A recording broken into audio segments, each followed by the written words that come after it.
పల్నాడు జిల్లా మాచర్ల ప్రాంతంలో ఉన్న ఒక బ్రిడ్జ్ మాత్రం అదొక అరుదైన ఇంజనీరింగ్ అద్భుతం, ఒక జలమార్గ సవాలు. దీని కింద నుంచి రయ్యన రోడ్డు మీద వాహనాలు దూసుకుపోతుంటే సరిగ్గా వాటి తల మీదుగా నాగార్జున సాగర్ కుడి కాలువ నుంచి కృష్ణమ్మ జలాలు నిశ్శబ్దంగా పరువళ్లు తొక్కుతూ ప్రవహిస్తుంటాయి.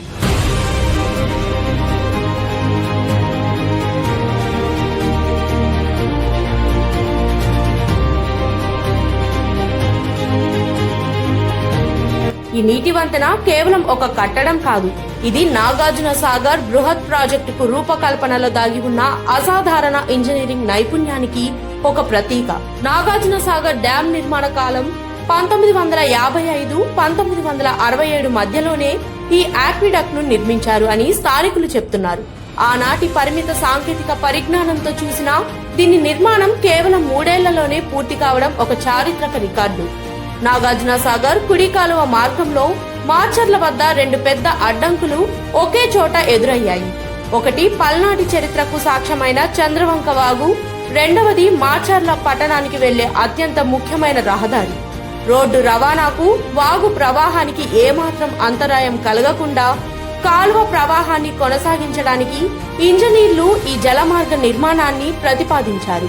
అంటే కింద చంద్రవంక వాగు ప్రవాహానికి, రోడ్డు రవాణాకు మార్గం వదిలి వాటి పైనుంచి కృష్ణమ్మ నడిపించారు. నా పేరు గోబూరి సుబ్బయ్య అండి. మాది జమలవాక గ్రామం. బొంబాయి కంపెనీ అనేది బొంబాయి వాళ్ళు కాంట్రాక్ట్ తీసుకొని పని పూర్తి చేయటం వల్ల బొంబాయి కంపెనీ పేరు వచ్చేసింది.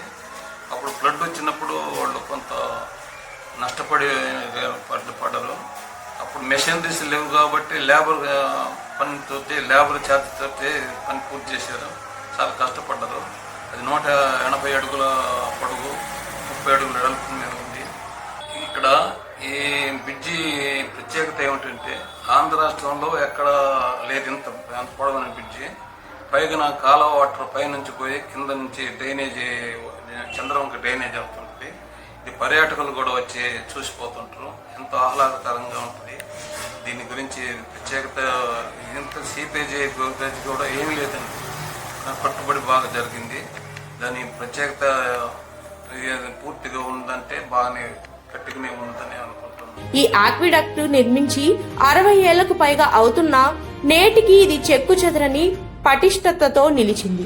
ఇది నాగార్జున సాగర్ కుడి కాలువ ద్వారా పల్నాడు, ప్రకాశం జిల్లాలోని లక్షలాది ఎకరాల ఆయకట్టుకు సాగునీటిని, త్రాగునీటిని అందించడంలో కీలక పాత్ర పోషిస్తూ ప్రాంత జీవనాధారంగా ఉంది. ప్రతిరోజు వందలాది వాహనాలు ఈ నిర్మాణ నేల మార్గం కింద నుంచి ప్రయాణిస్తూనే ఉంటాయి.